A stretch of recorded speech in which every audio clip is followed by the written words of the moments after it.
Hi,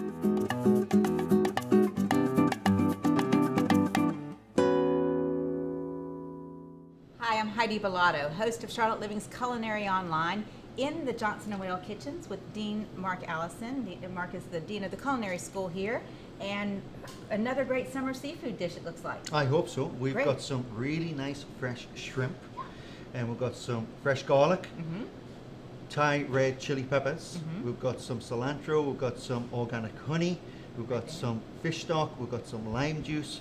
We're going to add all of that to a pan, nice hot pan with olive oil in. We're going to fry them, and then we're going to make a sauce. We're going to cover them with the sauce. We're going to put them on the plate, and hopefully we're going to serve that on the deck this afternoon with a nice glass of white wine. That's right. That's so right. hopefully it's going to work out. So we've got our pan on, and we're going to add some oil to the pan, and we're just going to olive oil or you can use olive oil. I'm using olive oil. Okay. There's no point in using extra virgin olive oil, especially if you're going to heat it up. Okay. You're just going to ruin all the properties. So just regular olive Regular oil olive will do. oil, okay. Or otherwise, if you're not into olive oil, just normal vegetable Okay. oil. Then we've got some garlic, which I've already chopped up. We're going to add that. You can hear the pan is already sizzling, so it's nice and warm. Now, I notice you're working in a non-stick pan. Is there a reason for that, or is that important? It's great cookware. It's great cookware, and I always prefer to use a non-stick pan just in case I burn anything. Well, that's smart. So That's I smart. can move it around the pan easy. I think if God give you a non-stick pan, use the non-stick pan. And here's a chef saying that. So Because many a time, if you haven't got a non-stick pan, you'll put something in the pan and it sticks. right, But you don't realize it's sticking because it needs to seal. right. So you start moving it around and you break that seal. So better off having a non-stick pan to Okay, begin with. good, So good. we've got our garlic in, we've got Yeah. our red chilies in, we're going to add the shrimp, and we're just going to move them slightly around the pan. They'll only take about 2 minutes to cook. While they are cooking, we're going to take some organic honey. Yum. And you know, we have so much great local honey here. Oh, beautiful. So it's really a great thing to use in recipes, particularly if you have allergies, because that local honey will help you with that. Exactly. Now I've got some sea salt here, which we're just going to add to the shrimp. So make sure you season well. Yeah. We've got some fresh black pepper. We'll add that as well. We've got some lime juice that we're going to add to the honey. And then we've got some fish sauce. The non-plot. And we're going to add that. Just a little touch. And then we're going to whisk that all together. And again, remember to, after you've opened your jar of non-plot, to keep it in the refrigerator. Exactly. To keep it fresh. Also, don't keep it in the pantry.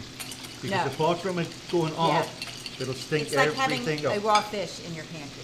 So you want Exactly. Fish sauce really is made with anchovies and fish, so you want to keep that in your refrigerator. So we're just going to move the shrimp around. As you can see, it's starting Okay. to change colour. They're going to take probably about another 2 minutes to cook because we don't want them to overcook.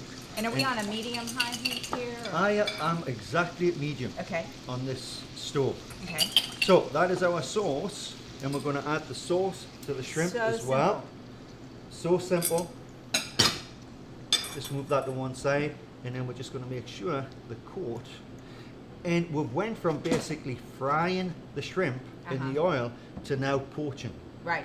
So we've already started that colour off. We've already started to cook the shrimp, but now we're poaching them. They'll be nice and tender inside. I was just nice going to and say, so juicy. that's a gentler way of cooking. This is The a saute nice- is pretty harsh because it's direct. The saute is a really fierce heat. Right. So you're crisping the outside, but now what we want to do is just cook these nice and slowly through so they're really tender on the inside. To finish off, we've got some chopped cilantro, and we're going to add that to the shrimp. So as you can see, we're just going to leave that, and it'll probably take about 2 minutes to cook. Okay. Perfect.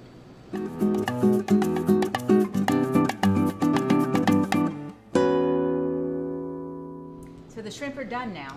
Done, ready. Sauce is reduced down. Yeah. Shrimp are cooked through. We're just going to add some of this chopped cilantro, and then we're just going to give it one. So you really didn't wait, Mark, for those shrimp to turn totally pink. Nope. Just when they curl? Just when they curl up, Okay. and if you can see, Yeah, there yeah. isn't a great deal of colour on that You know because that they're beautiful. we haven't used a high enough heat. Oh, But to sear it off. to sear them Yeah. off, but you can see that they're beautifully pink. There's no char marks on them, but They should taste absolutely They look gorgeous. fabulous. And this time of year, when people are traveling to the beach, fresh shrimp is so readily available. This would be yes. an easy thing to do. Just grab a couple bottles so you don't have to go spend a lot of time in the grocery store while you're on vacation. Exactly Take so. your non-plat, take your olive oil, some fresh herbs, you're good to go. And if you've just got one of these little stoves, oh, yeah. or you've got a public barbecue, then it's a matter of 5 minutes, and that looks beautiful. It looks great. Can I dig in? Yeah, please do. Oh, fabulous. It's delicious. It's hot. It's very good. Thanks so much. Oh, you're welcome. I'm Heidi Billotto for Charlotte Living Online with Mark Allison at Johnson & Wales.